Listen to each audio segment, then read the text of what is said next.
Welcome, folks. How are we doing today? Hearing people say excellent. That's good to hear. So welcome to our first official virtual lecture for the course. It's good to have you all. Thank you all, and I appreciate in advance any patience with any sort of the technical elements of this. I did a lot of debugging of it, so it should go pretty smooth. But things happen all the time. So just a little primer on everything. I'm talking to my students here, you all on Zoom. That's great, and you can talk to me. And when I'm getting a question from one of you all, either over text, I can see the Zoom chat. It's easiest to just pop in and just say something into my ear. I will hear it, and I will indicate that I'm listening to one of you in your ear. I'll stop and I'll say I'm hearing your question, and I'll repeat it for everyone.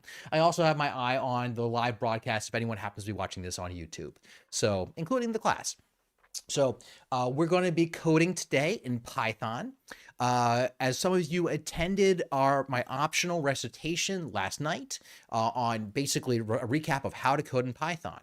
If you're still uncomfortable on how to code in Python, the link is up on the YouTube page.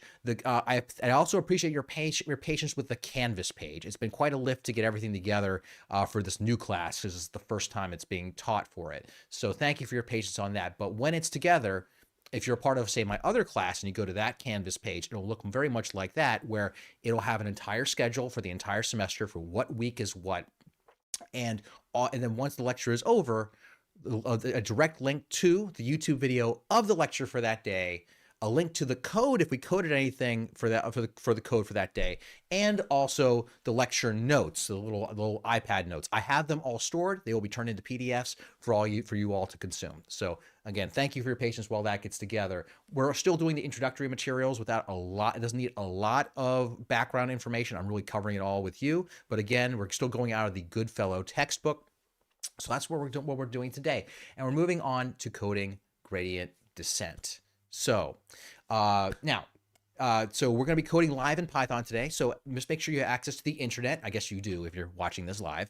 And you go to, let's pull up, let's do some little notes for today. Today is the 2026-01 and the 15th. Okay. And we're going to be coding gradient descent in Python. We've talked about gradient descent a few times in Python. All right. And in order to get started, you want to go to colab.research.google.com on your browser. Okay, this is going to be our Python interface for today. If you have some other means of doing of interpreting Python, go right ahead. I am not offended. Sorry, I'm not offended if you don't do it exactly the same way, but you're at your own risk. I won't be able to debug your interpreter on the fly. Okay, but that's what you want to. That's where you want to go. Okay, and when you go there, you'll see something that looks a little bit like this. Okay, you've got this page here where you've got so it should pop up the option to create new notebooks. It'll prompt you to log into a Google account. By all means, log into any Google account that you're comfortable using. It'll save your account. It'll save your code to, I believe, your Google Drive. Okay, this is how we're going to be. This is how I'd recommend most of you coding if you're not super familiar with Python. So we're going to start by making Python notebooks soon. But before we get too into the weeds, let's talk about what we're actually going to code today in terms of gradient descent. So coding gradient descent. So gradient descent is an optimization algorithm.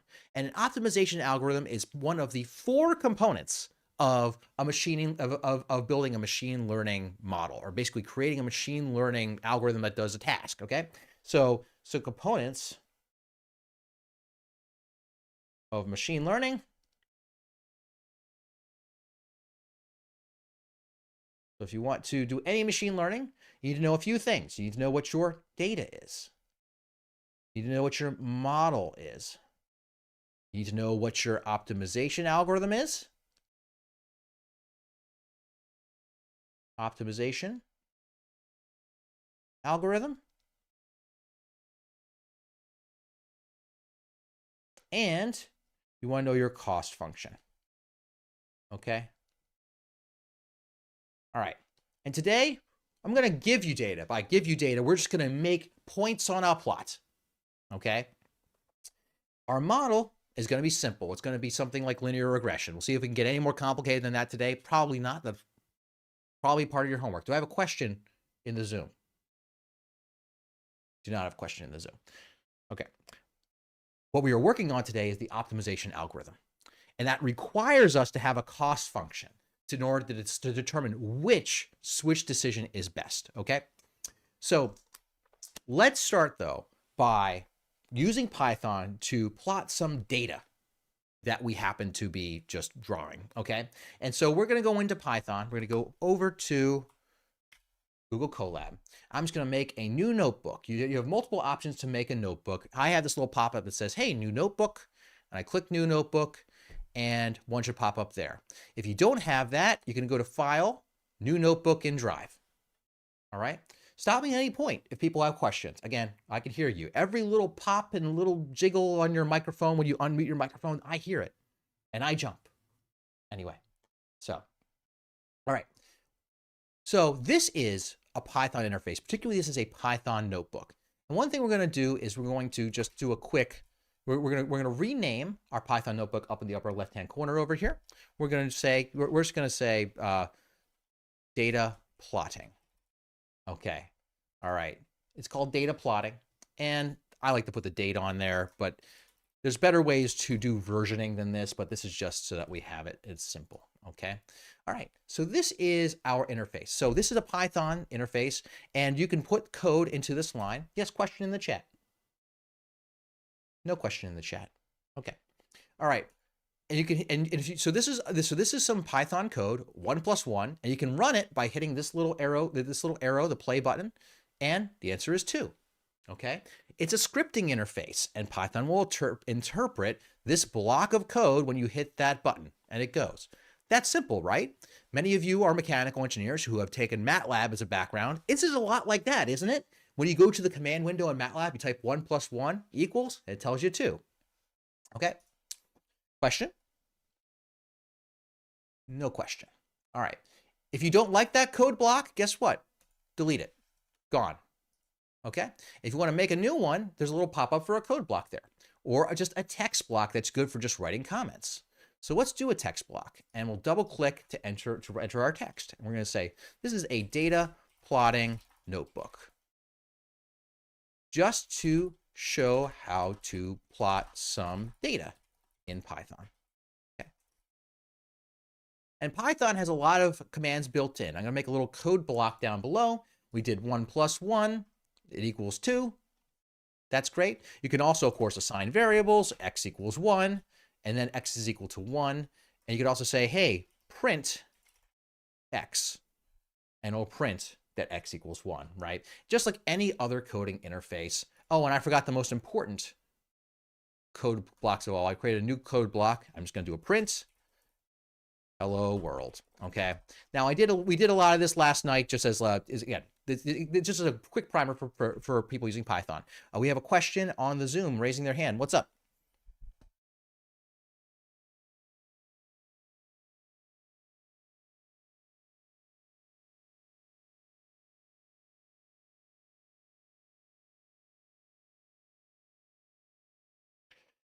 So the question is about creating, do you want to create a new notebook for every new script? And the answer is, I don't think you have to, okay?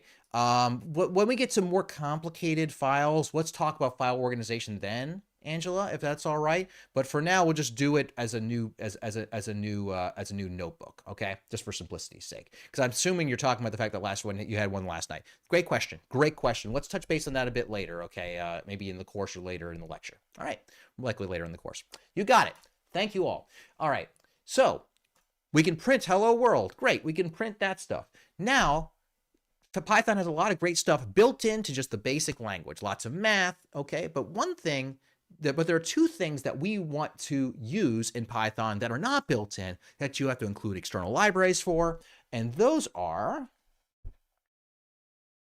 so we got some Python libraries.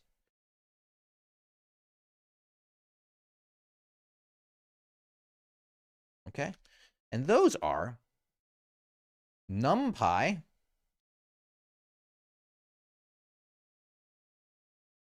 which does all the, that's everything having to do with vectors and matrices. Okay. Okay.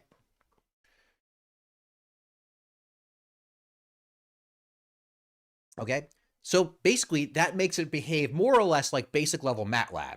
MATLAB is of course called MATLAB because it's the matrix laboratory. Well, this adds the matrix, a lot of the functionality of matrices into Python. It's very important. Okay. We're gonna be making a lot of vectors that way. And there's plotting, which is matplotlib. Okay. That's for plotting. So, and a lot of plotting uses vectors made in NumPy. Okay. So what we're going to do is we're going to go back into our code. Okay.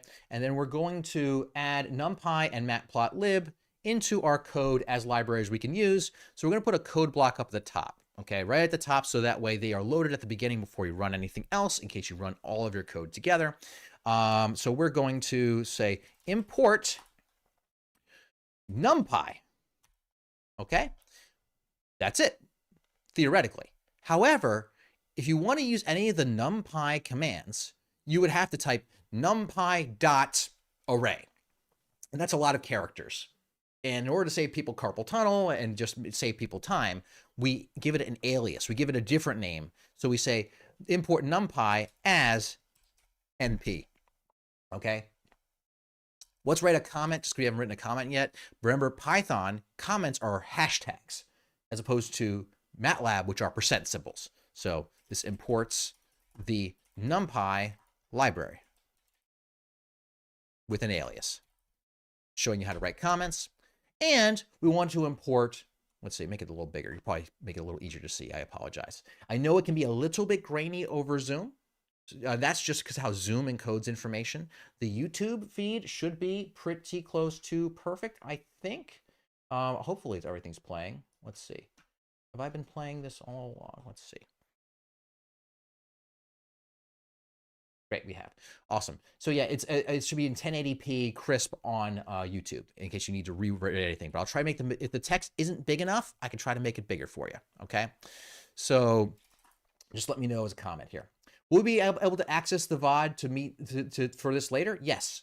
The way that YouTube works is that if you do a live stream, that VOD is always available. The video, so if you watch the video, in fact, you could rewind right now, right?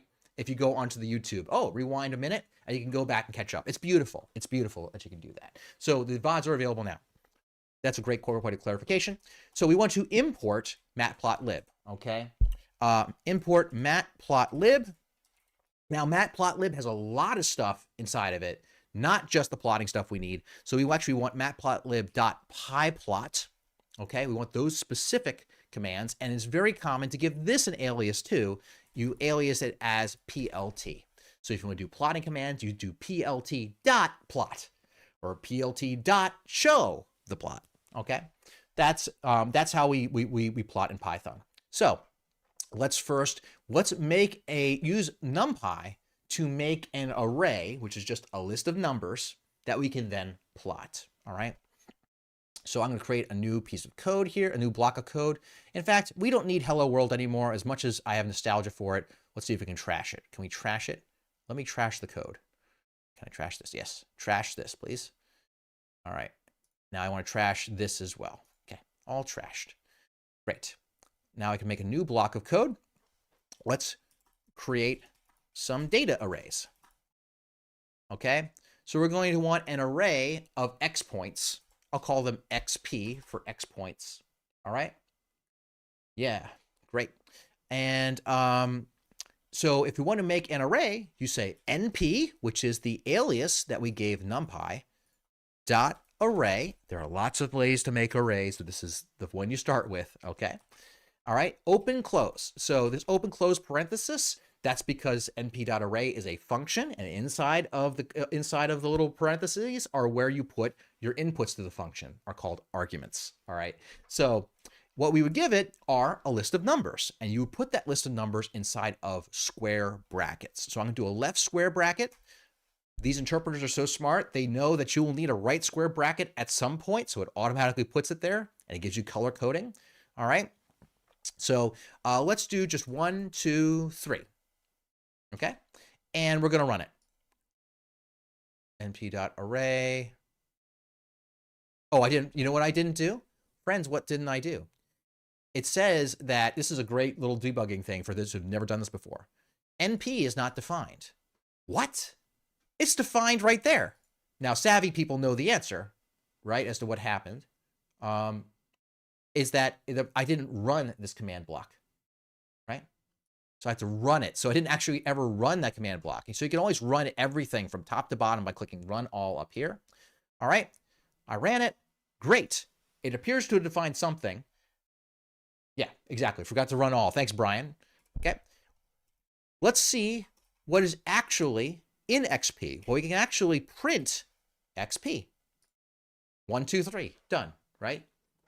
So you've got an array with 1, 2, and 3 inside. Now you have to separate them with commas. In MATLAB, the commas are optional, not the case in Python. Okay. All right. That's great. So let's do some Y points. Let's do some Y points. NP, Y points, and YP is going to be the name of our Y point array, is equal to np.array, open parenthesis, open bracket. I'm just going to say 3, 2, 4, comma. All right.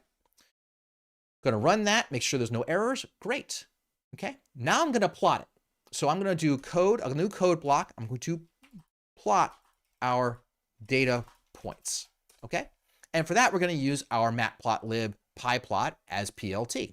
The command you want to use is very much like the plot command in MATLAB. You would say plt.plot, and you want to give it your x points first, which we called xp. It's an array of x points. Your y points, your vertical axis points second, yp, and that's the minimum that you need. All right. Now, one thing that in Python it's good practice to do, and I think is generally required, okay, is you have to say plt.show, open close. Okay. This says, okay, we're going to run the show function, which shows the plot. So let's run it. And right here, boom, there's the plot. Great, right? There it is. 1, 2, 3 on the X, 3, 2, 4 in the Y. Right? So awesome. So now we know how to plot. We have plotted our data. I will say, you'll notice that it automatically connects it via a line. That's fine. Sometimes we want that. But since we're plotting points and not a line, let's instead make it like an X for a point or an O for a point, and we'll make it a different color. So if we want to have red O's, okay, you would give another comma in the plot, and you would say apostrophe red, R for red, letter O, lowercase letter O for O's, okay? And if we run that, oh, look, circles, boom, boom, boom. Kind of exactly what we want, right? You could also do X's by changing the O to an X. And voila.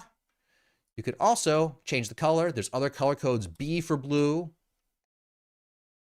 Let's change it back to an O, which is what I want.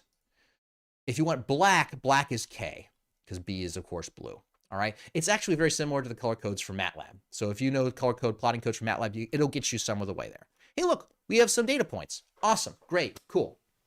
All right. So let's make our data points black, and let's make a line that was going to be eventually our regression line. Let's make it blue. Okay. And we're just going to draw an arbitrary line.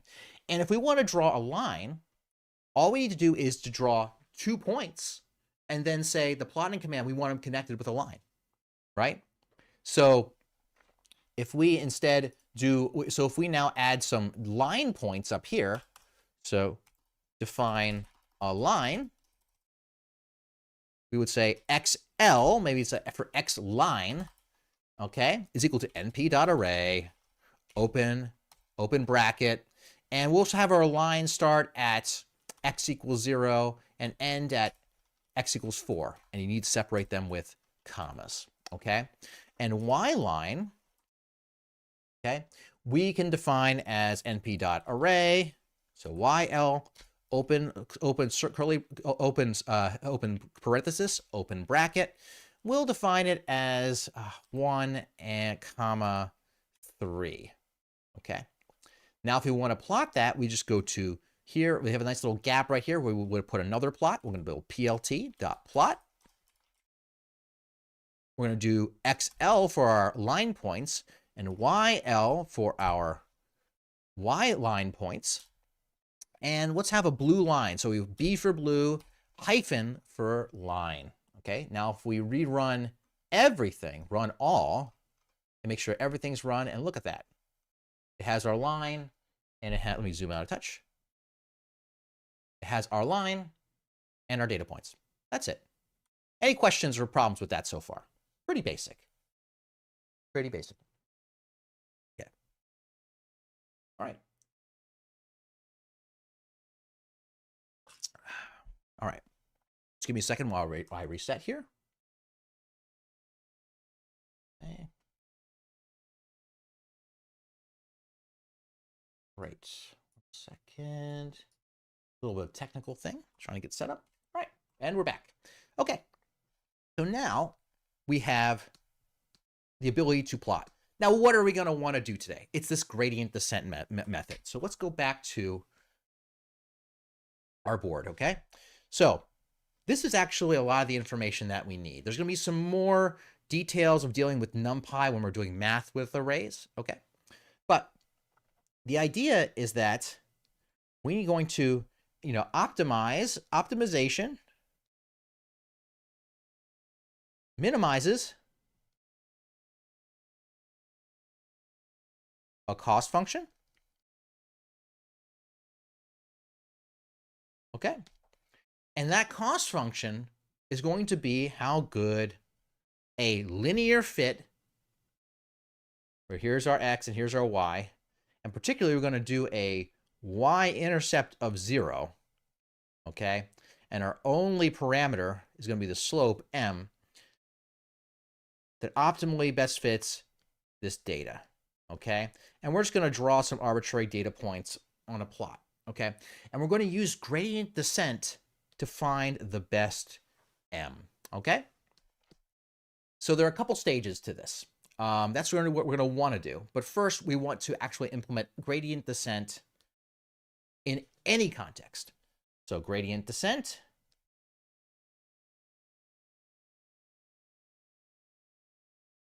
is an iterative optimization algorithm that finds local minima. Yes, Gargi, you have a question.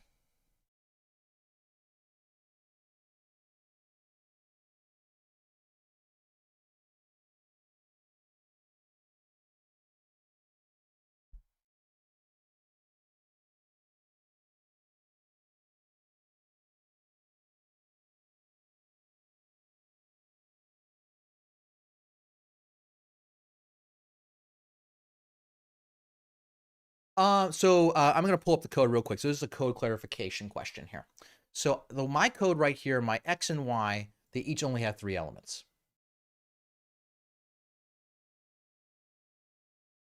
Final line? So define a line. Yes. So in define a line, this only has 2 data points because you only need 2 points to define a line. Yeah, that's all. Yeah. No, you got it. It's just a little typo. That's all. Yeah. Cool. Thank you. Yeah, and the reason that I'm doing it this way is that YouTube, they can't hear your Zoom comments. Okay, so that's what's going on. All right, okay, so it's an iterative optimization algorithm that finds a local minima. Okay, right, by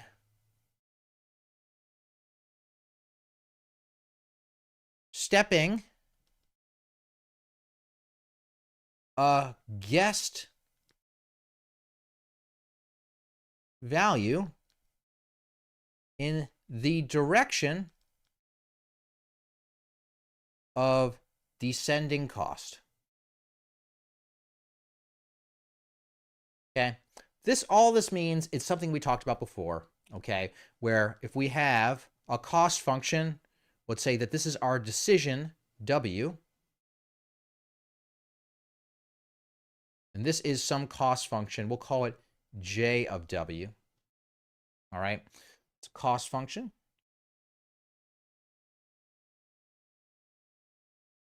That if we have an initial guessed value of the best,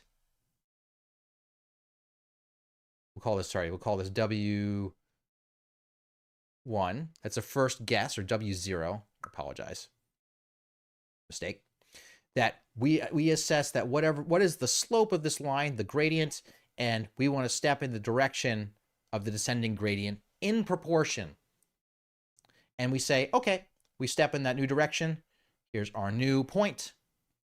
What happens to the slope? All right, it still goes down that way, but less so. So we step less, and then you step and step and step until you get there. Okay. All right. So let's actually implement this, where we're trying, where this process where we start an initial guess and then find the minimum. Okay. And the rule for updating your guess. So you have some guess W superscript K. Now this is not W to the kth power, to be clear. This is just saying W superscript K, because subscripts can be, subscripts will be if you have multiple decisions, W1, W2, up to W, up to Wn, right?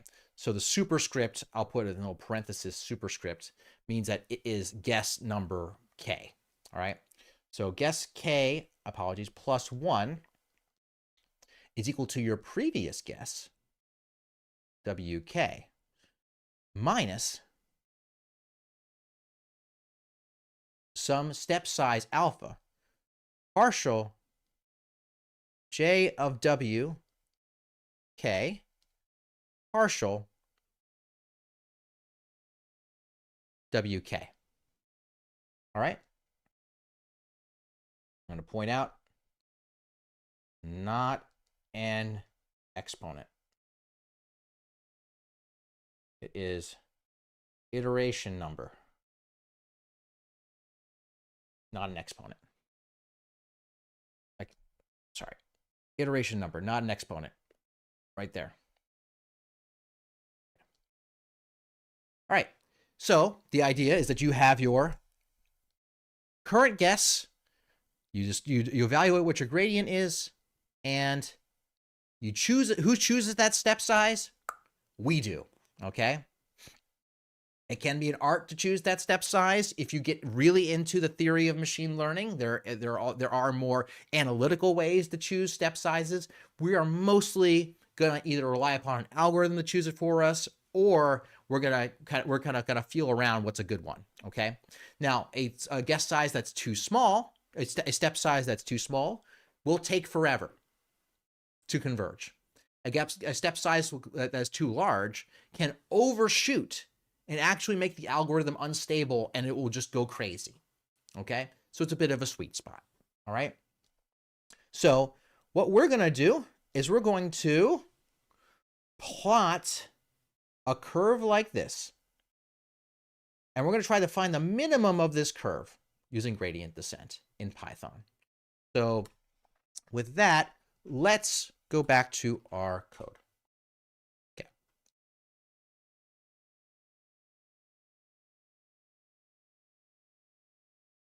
So I'm going to make a new code block underneath this, okay?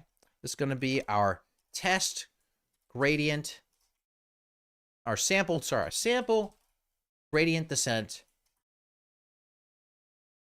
algorithm. Okay? All right. So we're going to want to, first, we're going to define our cost function. Okay? And maybe this is a good opportunity to pull back up this. All right, and let's write a little cost function. Let's assume that for right now, our cost function is very simple.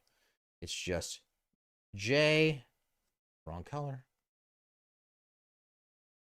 j of w, and we're going to only have one decision. There's only one decision in our decision vector, making it easy, is equal to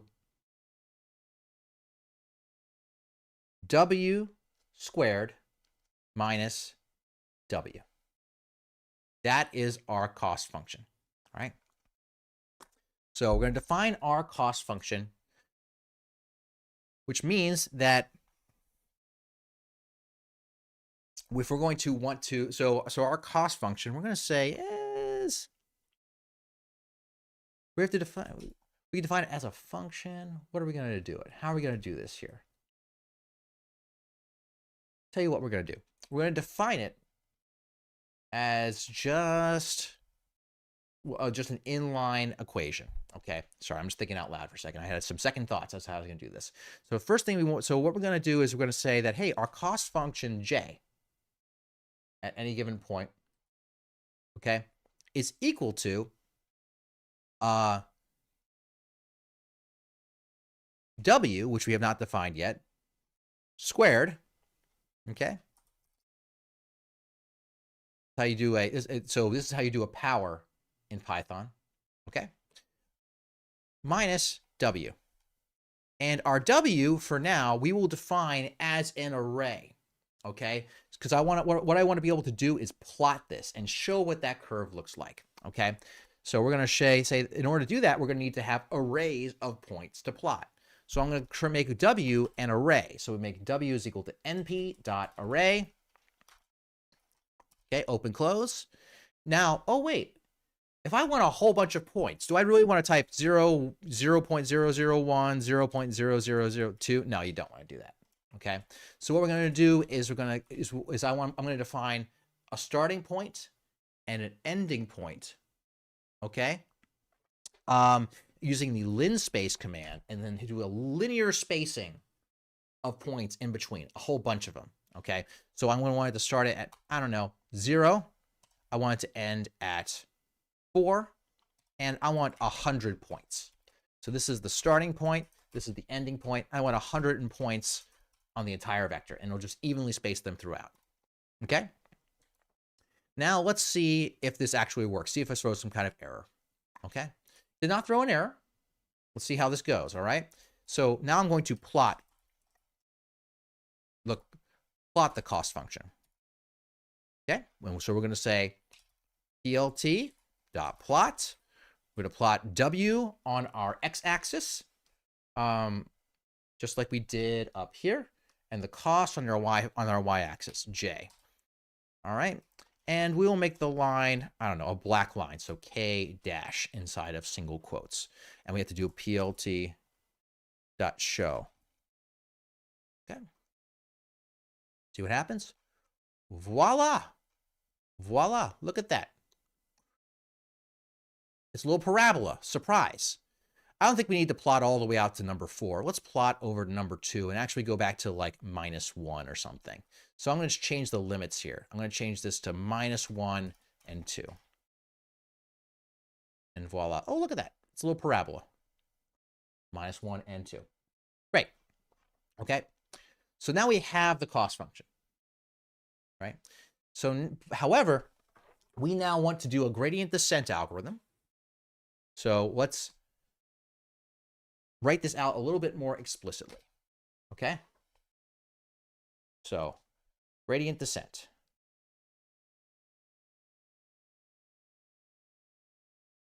Algorithm in steps. In steps. Okay. Step 0.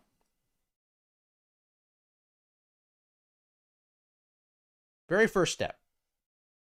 Choose an initial guess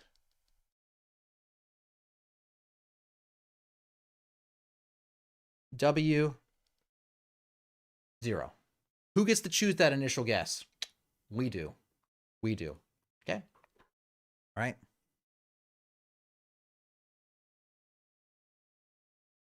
Step 1.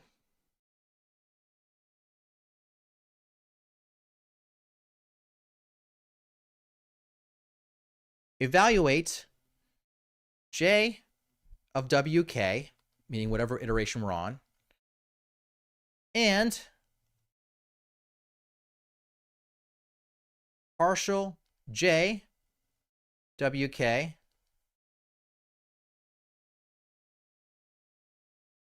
partial wk. That's the gradient. That's the gradient. Okay. Step 2. You want to step wk using wk plus 1 is now equal to, sometimes people will draw it as an arrow to the left, meaning you are assigning a value to it if you're being a little bit more, computationally technical, okay? It's equal to wk minus alpha partial j partial w, okay? This is the same term as up here, to be clear, same term. And I forgot the end of the parenthesis here, right? And say step 3, if partial j partial w is close to 0 within a defined tolerance,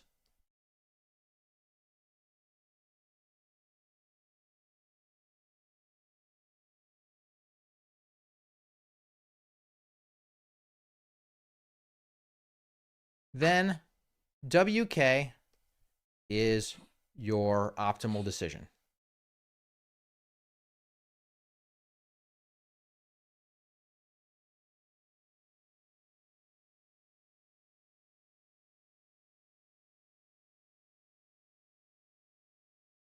Okay?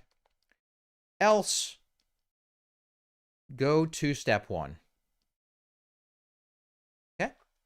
Meaning you go back, you loop back, all right? Okay, those are the steps. So you start with an initial guess that you choose. You figure out what's the value of the cost function, what's the gradient, okay? Then you step, and you see if it's close enough. If it's not close enough, you go back to the beginning. Now this tolerance, who gets to decide that tolerance? We get to choose that tolerance, right? You can see where these choices come into play, right? Okay, so we choose the step size, we choose the initial guess, we choose the tolerance. So with all that in mind, let's code a gradient descent algorithm here. We're going to quickly run into some fun issues, but we'll see. We'll see how it goes. Okay.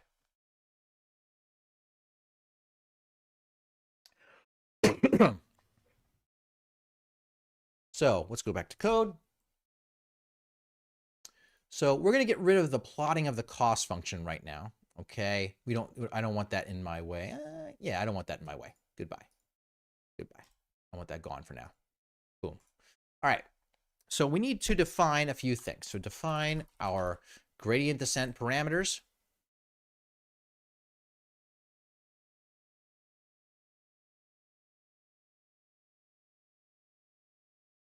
We have our alpha, which we'll set right now is equal to 0.1. I'm just, with malice of forethought, 0.1. This is our step size.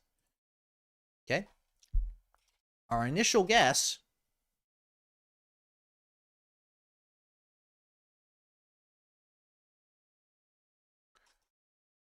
which we'll call W0, I'll set to be 1.5. This is our initial guess. Finally, our tolerance, which we are not going to use just yet, I'm going to say our tolerance is 0.01. Okay? So,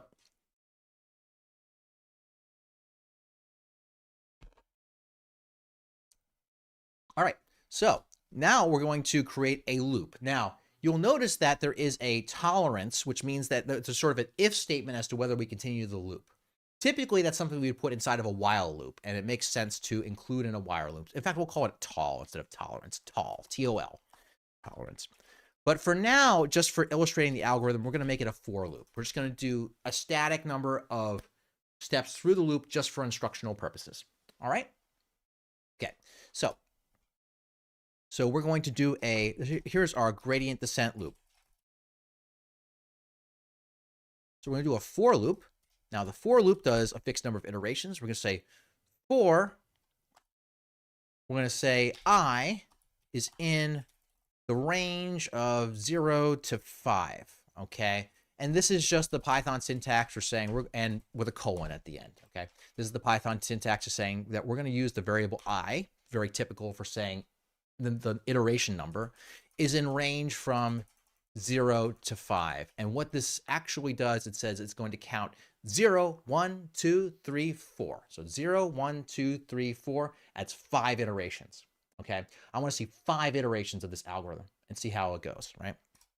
Okay, and this colon is important because the colon, once you hit enter with the colon, you'll notice that there's an indent right here. Unlike MATLAB, Python indentations matter. Okay, they are actually functional. MATLAB, all that white spaces, tabs are mostly irrelevant to code. Here they matter a lot. Okay, because when the tab is gone, it assumes you're not in the loop anymore. So make sure the tab is there. So let's do step 1. We've already chosen the initial guess. That was step 0. So let's pull up our little code. Sorry, right here.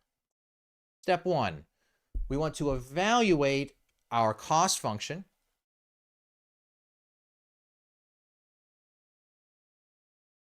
Cost function and the gradient. Cost function is pretty easy. It's the gradient that get a little tricky to code. Okay, there's a couple of ways we can do it, and we'll try to do increasing complexity of it. All right. Okay, so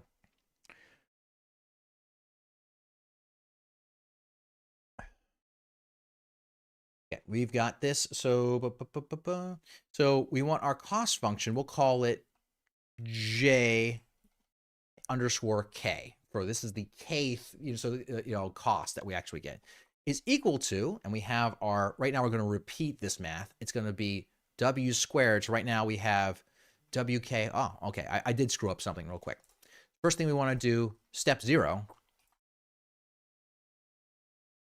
choose an initial guess, which we did do up above, but I'm going to create a variable called W underscore K, which is equal to W0, where WK is the current guess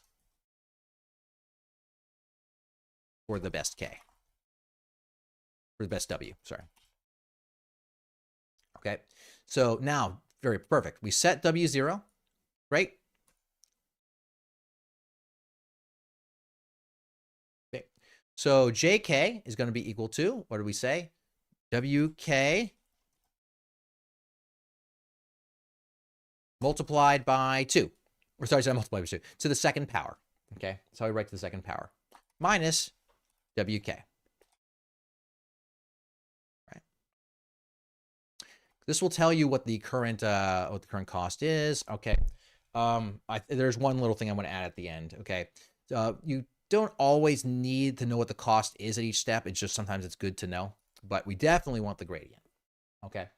So we've got the gradient. So we got to get the gradient. So how do we get the gradient? Well, right now we're going to do it the easy way. So our gradient for this function, partial J W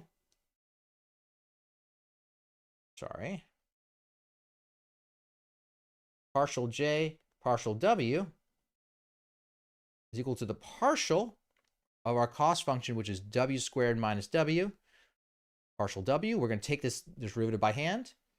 It's going to be just 2W minus 1. Okay. That would be, we took it by hand. It's that easy. Now you might ask, how often am I going to be taking derivatives by hand later on in this course when these derivatives become complicated? The answer is you shouldn't have to. All right. A lot of the art of machine learning is the art of getting derivatives in really convenient ways. Okay. So we're going to say, we'll call our gradient, we'll call it G sub K. Our gradient is equal to 2 times W minus 1. This is our gradient. This is our cost. Okay. That's step one. Now, step two, we're going to update the guess using gradient descent. Okay. So now we're going to say, hey, our new WK is equal to the old WK. All right. We're just going to overwrite the old WK with the new WK minus alpha times G sub K. All right. And step three is we check if we're close enough. We're not going to do that just yet, mostly because I just want to show you just a couple of steps of what it looks like. All right, so step three, check the tolerance. We're going to add this in later. To do is what we say in coding. All right. Should WK be...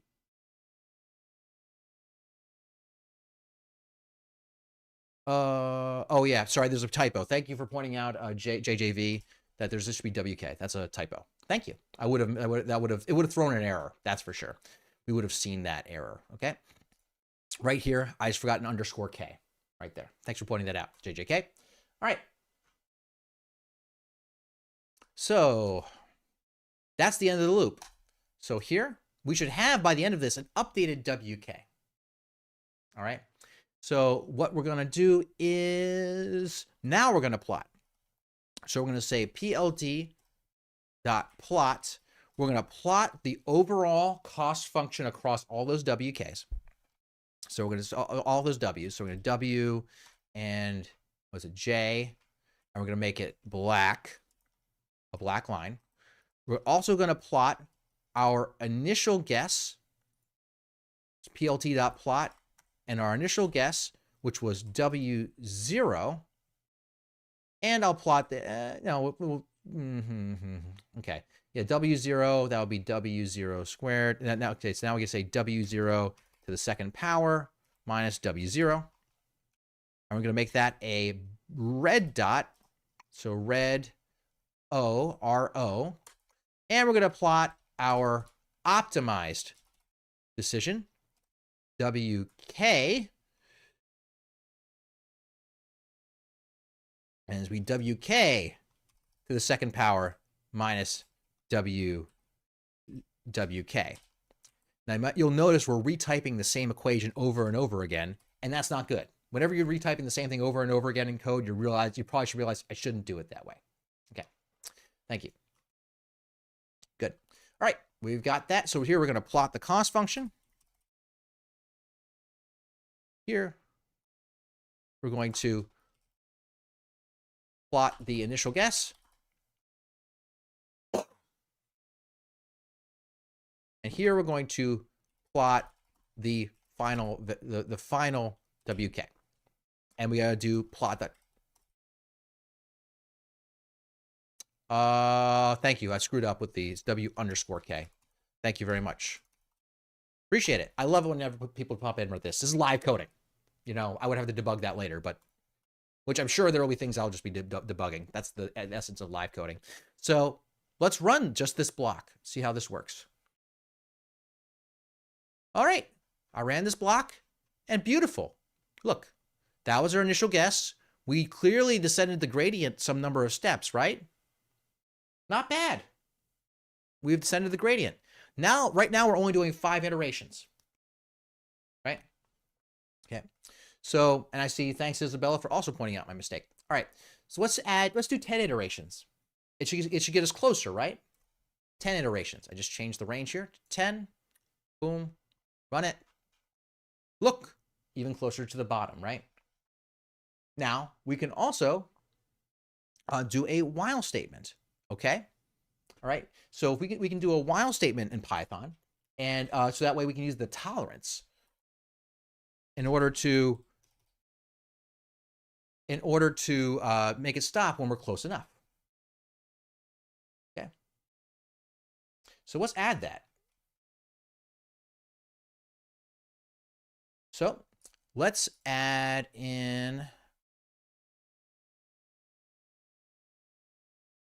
a while statement. So let's do this like this. So we're going to say while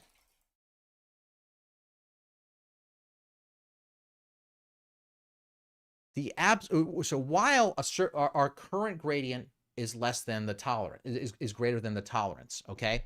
And specifically it has to be close to the tolerance. So let me go back to the code. So basically, if we want on a number line, here is 0, and here is our tolerance plus or minus.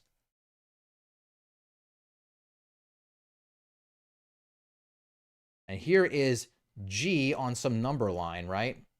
What we want is that the absolute value of G is less than the tolerance, right? That makes sure that we are within this range, okay?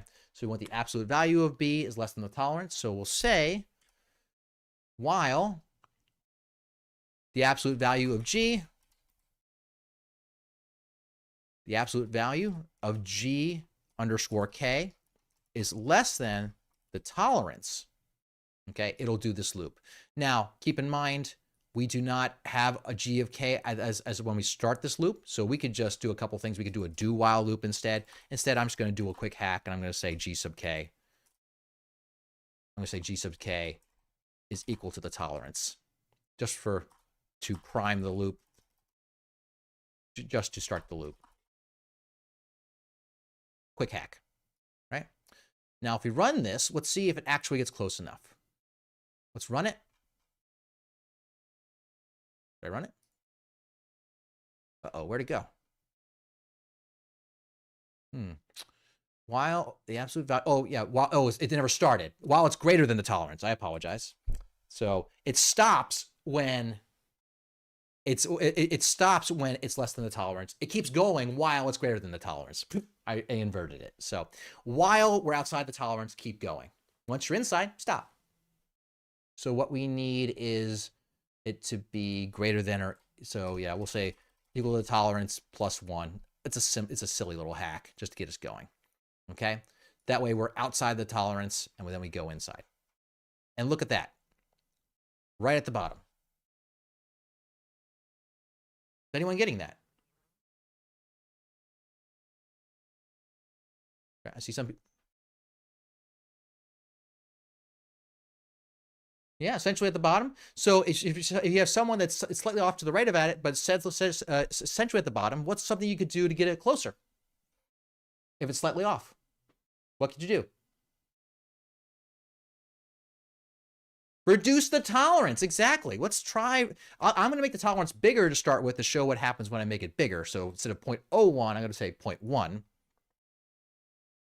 And look, mine is slightly off to the side as well, if you kind of look at that, right?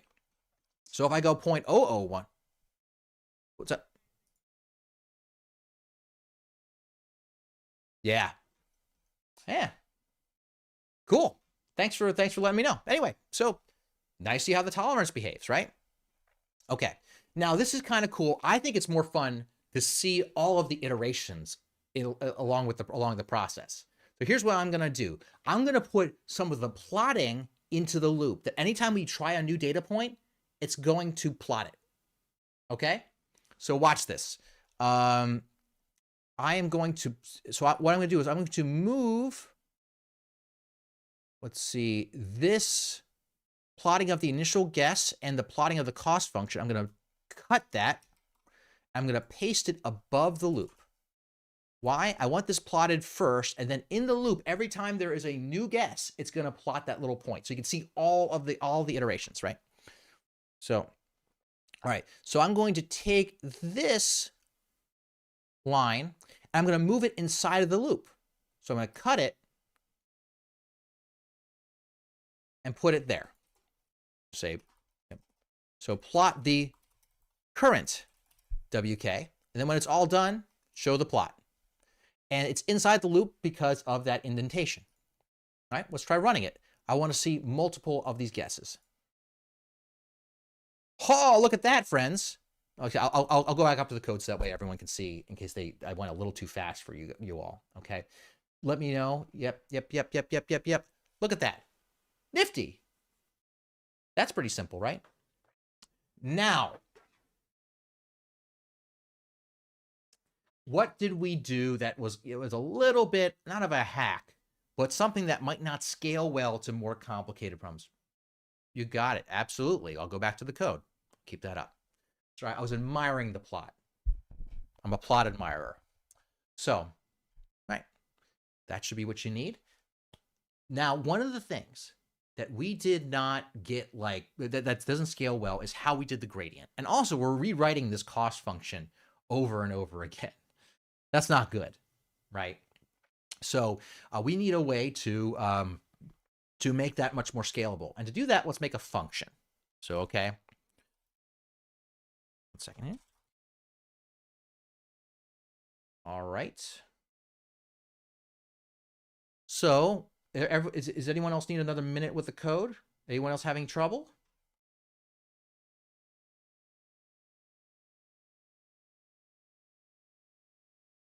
Okay. All right. So we got this. So right now we have this version of the code. So I'm going to write a whole new version of the gradient descent algorithm that does a few things differently. One, I don't want to ever have to repeat writing down that cost function, nor do I want to have to repeat writing down that gradient. Why would I want that? Because what if I want to change my cost function? I don't have to change it in lots of different places. It's a recipe for disaster in coding. So we're going to accomplish this by writing in functions. So here's what we're going to do. We're going to create a Python function. Functions are great tools, so that way you can have little subblocks of code you can use over and over again. You've all seen functions in some capacity before. Let's just do a really quick one. Let's define, okay? Let's define a function. We'll call it nifty function, okay? And it can take in whatever we want. Let's say it just takes in something we call x, right? With a colon, okay? And then then it creates an indentation, and everything inside of this is inside of the function. And the way that functions behave is that functions only know the variables that they are handed, okay? So you'd have to hand it in this value of x in order to know what to do inside of the function. And you can have return values. Let's say this nifty function, its only job is to return x squared, okay? Return x times 2.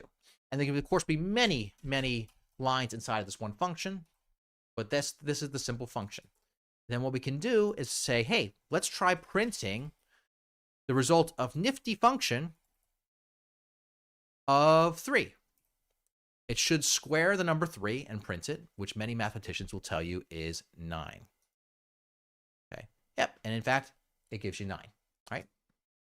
So I'm going to do this with creating a cost function. So that way I have one cost function that I never have to change more than one place if I want it to be in a place. So I'm going to create let's add some text here. I'm going to add some text and say, we are going to write a more modular gradient descent algorithm. We can just change individual modules, okay? So I'm up here, I'm going to define my cost function underscore, okay? And it only takes in w, okay? With a colon, okay? So if I want to use that same cost function, I would say return w squared, the double asterisk is the power, minus w. Okay. That's it. That defines the cost function. In fact, we can just put it up there. We could also do the same thing with the gradient. So define the gradient with w and do that math once. And it's going to be 2 times w minus 1. We can run this piece of code, and therefore these functions are defined for us, okay? Now let's do gradient descent with those pieces with those pieces in place. Okay?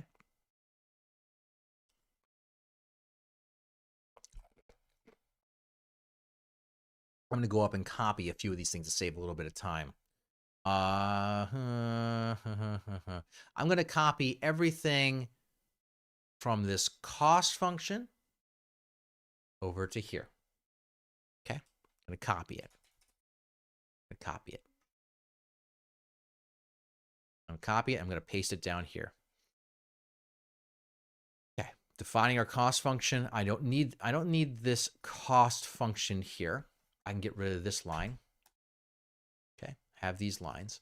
Now we can just do the while loop. Okay. Here's another way to do a while loop that I like. Okay. I like to create a variable sometimes called done, and it's equal to 0. Okay. I'd say while done equals 0, meaning it's not done, you do the loop. All right, 1 second here. Just make sure I got the syntax right. I did the wrong thing. Sorry, this is MATLAB syntax. Sorry. While done equals 0. Notice you have the double equals. For those who haven't coded in a while, the double equals is how you compare two numbers, asking if they're equal. The single equals assigns a value to a variable. Okay. All right. So while not done here, you do all the rest. All right. So we need what? We need the gradient. We need G sub K. So we get J sub K is equal to cost function W sub K. We have G sub K, which is equal to the gradient of W sub K. Okay, so so if we go back to our instructions for how to run gradient descent,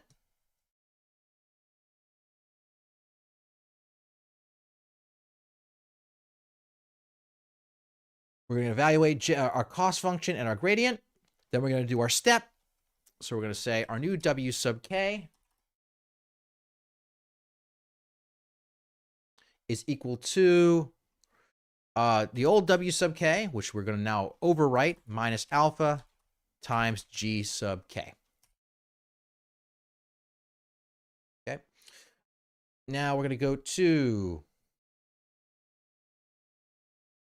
All right, and then we test the tolerance. And the way we're going to test the tolerance is we're going to say, if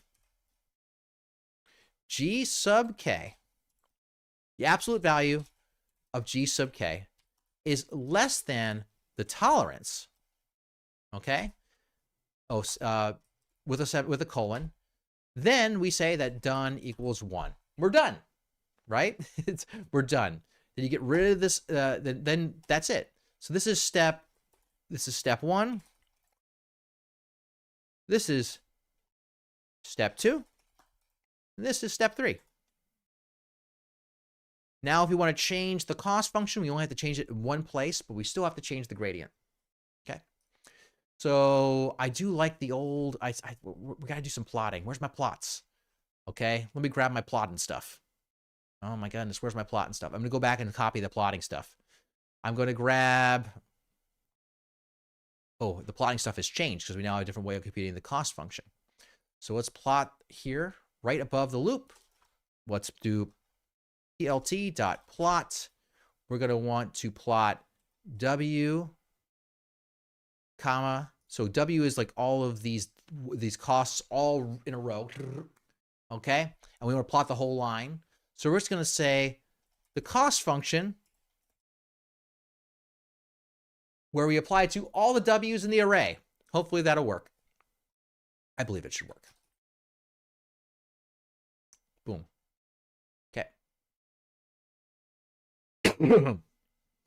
And then we're going to want to plot our cost function plot for W0, our initial guess, with a cost function of W sub 0. And we're going to make that our red dot. Okay. And then after our stepping, we're going to plot plt.plot and our current W sub K cost function. I'm hitting tab, by the way, to automatically complete these things in case you're curious. It makes my life a little bit easier when I see things. I'm going to make this a blue dot. Okay. I wish there's a way for me to turn off those tool tips, that little pop-ups there. I wish, because that it kind of blocks your view. I don't want that. So, and I believe we'll see how that works, because at the end you have to undo all these indentations, get rid of those. And we'll say plt.show, and we'll see what happens. Okay, it works great. It's beautiful, and I'll immediately scroll back up that it all works. Okay. So now, if we want to change the cost function, all we have to do is change it in one place and change the gradient, which you're currently computing by hand. Now, how you compute the gradients, there are multiple ways. I didn't get to all of them today. One of which is called finite differencing, where you compute the gradient by just nudging the variable to the side a little bit and see how much it changes, and you calculate the slope, and that's the gradient, right? That will work for this case because there's so few variables. There's only one weight. There's only one W. There's only one decision being made. Here we're taking it by hand, but there's ways to automatically take analytical derivatives where you know the derivative of x squared with respect to x is 2x. There's symbolic toolboxes, including Python, that will do that automatically. That will work for some cases too. Something as simple as this, it will work. However, when you get to the size of some of these cost functions that we're working with, it's so huge, you have to use even trickier tricks. There's something called backpropagation that we're going to be learning. And it is just a fancy way to get the derivative of an entire neural network. Right? Question: what is your guess on the other side of the cost function? That's a great question. Let's start asking questions about this. I just want to give people a chance to catch up on the code. Let's change the initial guess. We know the best guess, the best answer is 0.5. Let's try a guess of minus 0.5. See what happens. So let's change our guess to minus 0.5. Minus 0.5 as our initial guess for W0 right there. Run it. Wow. Look at that. Descends the gradient. Okay. Now let's start talking about step size. Let's double the step size to 0.2. I think this is all we're going to mostly get through today. I won't be able to do the actual fit for the linear regression, but that would be something to maybe start with for next time. 0.2 step size, it took fewer steps to get there. You can see the number of we can count them up and print them out, the number of steps if you want, using the print command. We could create an iterative variable. In fact, we can do that. Let's add an iterator. So we'll call it num steps equals 0. And every time we go inside the loop, every time we go past this, we add a step. So what's right here, we'll say num steps plus equals 1. That's a little fancy for people who haven't seen it. That's the same thing as saying equals num steps plus 1. You could also say plus equals 1. Okay. You do that in Python, right? I'm panicking thinking about that. I'll run it, and if I print num steps at the end, this took 16 steps. I printed num steps at the end. It's 16 steps. 0.1 took how many steps? Took 36 steps. Okay. Let's go to where is it? Let's take 0.5. 0.5. 2 steps. Technically like 1 step. It's like perfect. That's great. Now let's go to a step size of 0.6. A little higher. Hey, it still works. It just it goes past and it shoots up. I'm going to take a step of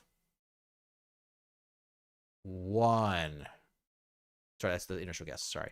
Step size of 1. Oh, look what's happening. It's executing. It's in an infinite loop. Okay. I made the step size so big that it overshoots and goes further and further and further away. Right? That's bad.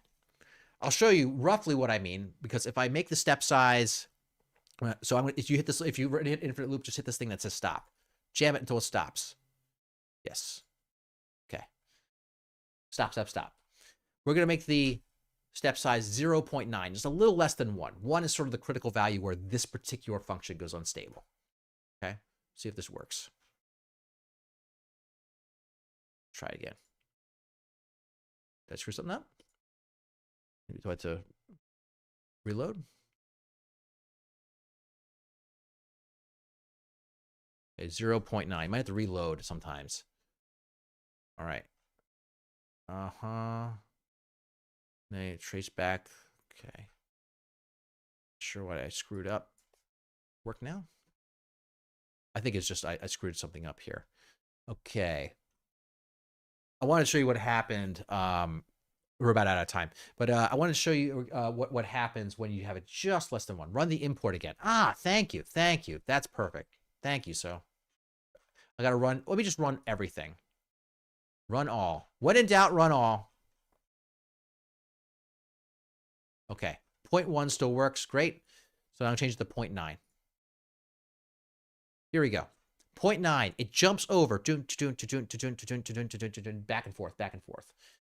Let's do 0.99. You can see what I'm talking about.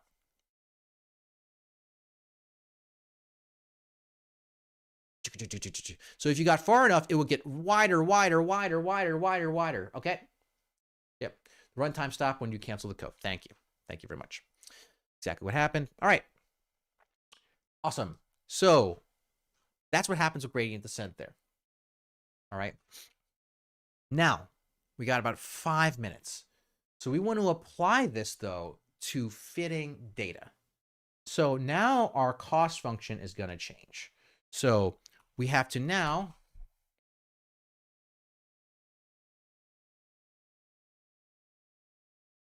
we need to, in our cost function,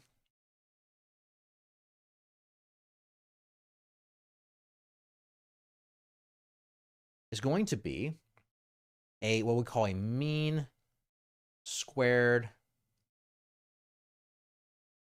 error. We've seen this before, that J of W, okay, your cost function is going to be the sum from I to the number of data points, some capital N, okay, of, excuse me, of some prediction of what a data point is going to be, Y, okay, for some data point K, data point I, I'm sorry, I already used I, I already used K, some data point I, minus some actual data point Y squared, where this is the number of data points,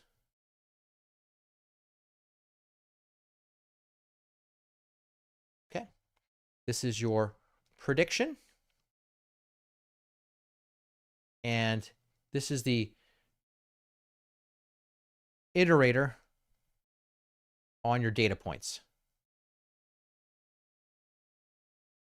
Meaning, if I equals 1, it's the first data point. If I equals 2, it's the second data point.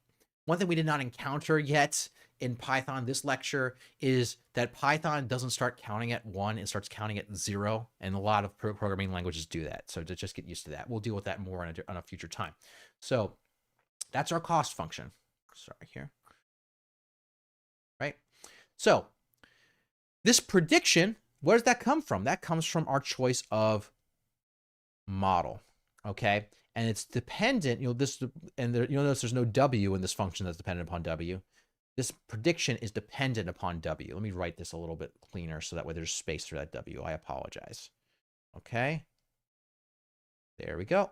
Yi of W minus Yi squared. So this is, that's your data.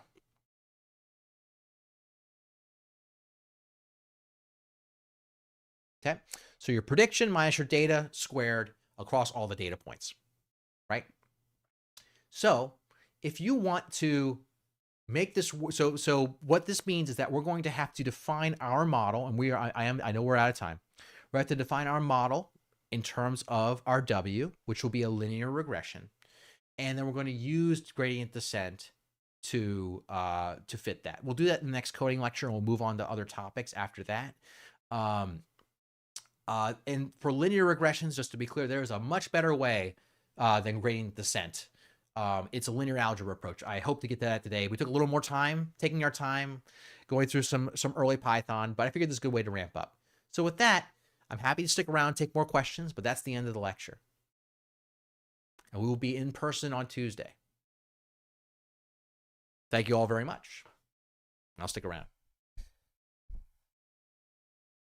Thank you all.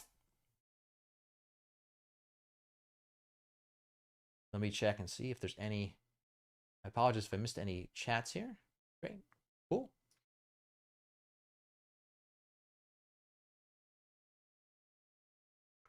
All right. Okay, folks. Thanks all for stopping by.